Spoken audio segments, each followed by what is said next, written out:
Welcome to CEO Money. I'm Michael Yorba. Thanks for joining with us. All right, my guest today, Nicholas Stuller. He is the CEO of MPFA Incorporated. Nicholas, welcome to the show. Thanks for being here. Thank you for having me. Good to see you. All right, my pleasure. If you would give us some background on you, what your company does, and then I'd like to walk through a couple of questions that I put together for you.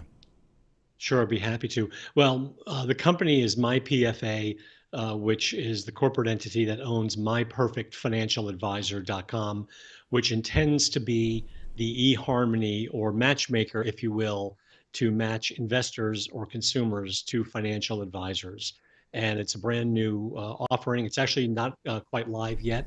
A beta version has been live for a number of months. It's going live in June of this year, but I've been in the industry for about 30 years. I recently wrote a book on the topic of how to find and evaluate and hire a financial advisor, regardless of how much money you have. You can see my propaganda behind me. And the thesis of the book is incorporated into the software application. And that's at Barnes& and Noble, right? It's in Barnes and Noble stores, not every store, but a number of stores online, Amazon, barnesandnoble.com, and most sellers. Tell me about the connections here on being able to reach out to financial advisors or people coming to your site. How is that made? Is it like a artificially intelligent connection piece, or is there? I mean, walk us through how somebody would use your platform. Sure. Once it's fully released in June of this year, the system is going to ask you just a handful of questions, not that many, but it's going to ask both the consumer and the advisor to access data about them.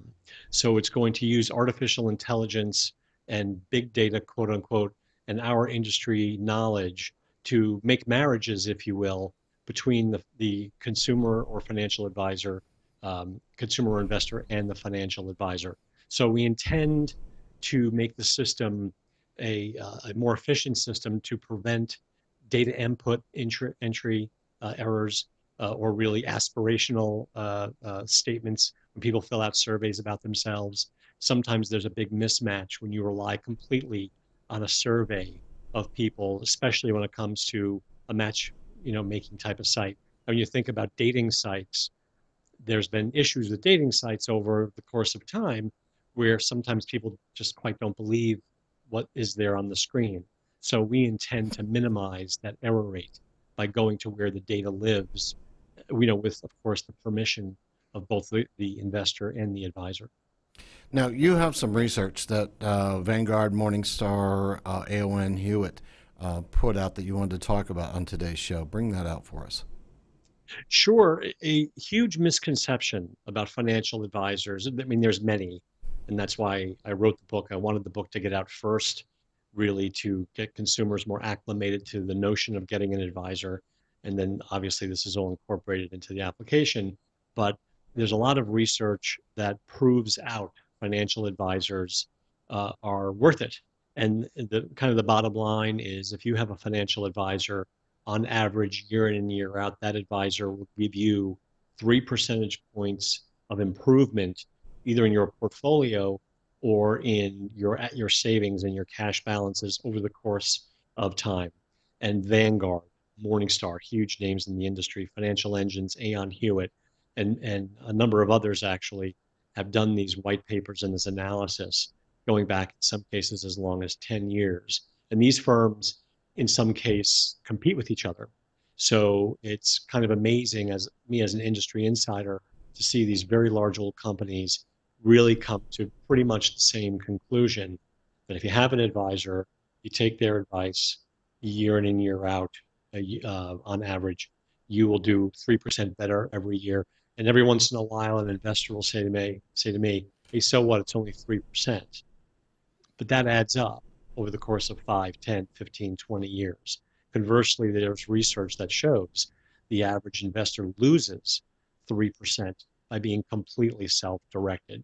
So it's for me, it's really now a fact that if you have an advisor, and of course the caveat is a quote unquote good advisor, but if you have an advisor, you are going to do much better than going it alone.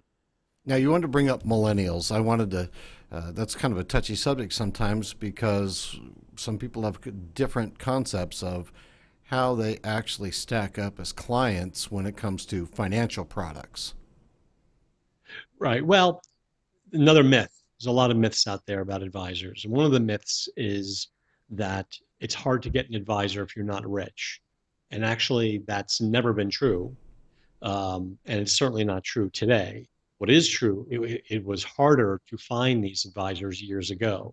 So today, you can find advisors that actually focus on millennials, actually focus on consumers that don't have any investable assets. And they do what's called a financial plan or charge a retainer or a fixed fee or an hourly fee. And there's entire organizations, in fact, that have been created around supporting millennial advisors and millennial clients.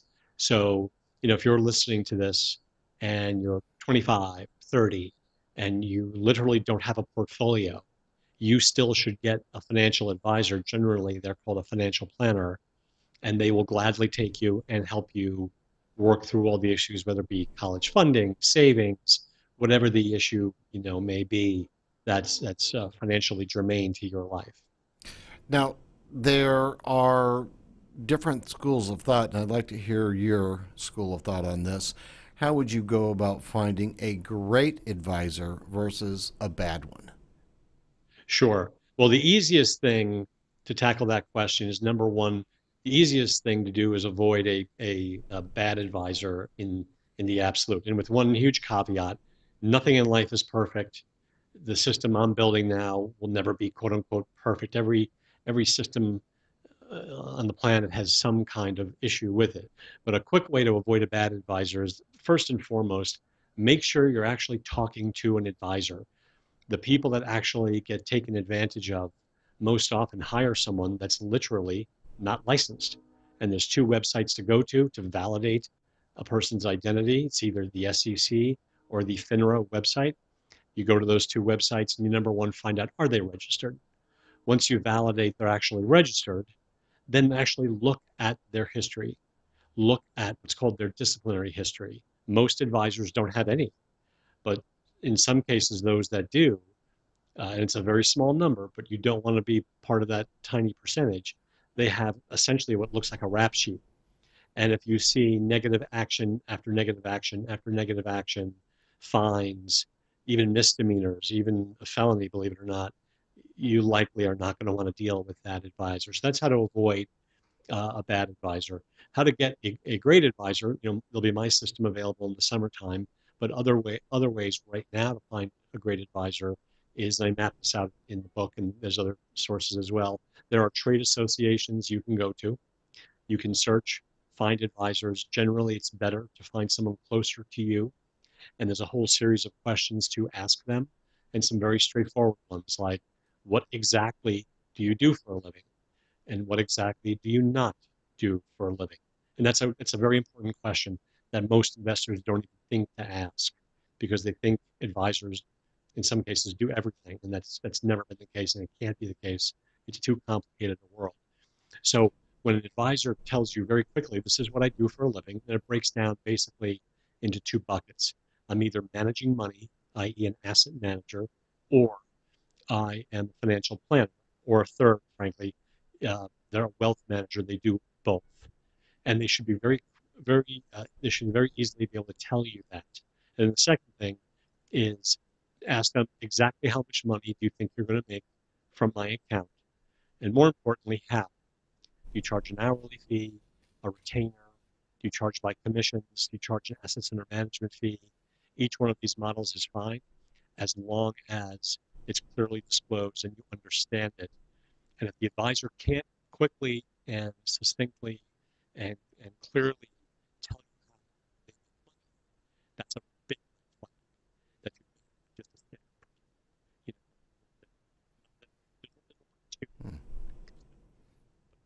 You Nicholas, thank you for being our guest on today's show. You've been watching CEO Money with Michael Yorba. Don't forget, like us on Facebook, follow us on Twitter, and subscribe to our YouTube channel.